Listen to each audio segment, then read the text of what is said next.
बेशक दोज़ख घात में है, यानी सरकशों के लिए कि उनका वही ठिकाना है, इसमें वो सदियों पड़े रहेंगे।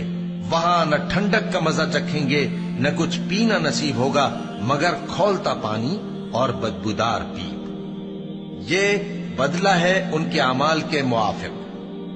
ये लोग हिसाब आखिरत की उम्मीद ही नहीं रखते थे और हमारी आयतों को मुसलसल झुटलाते रहते थे, और हमने हर चीज को लिख कर महफूज कर रखा है।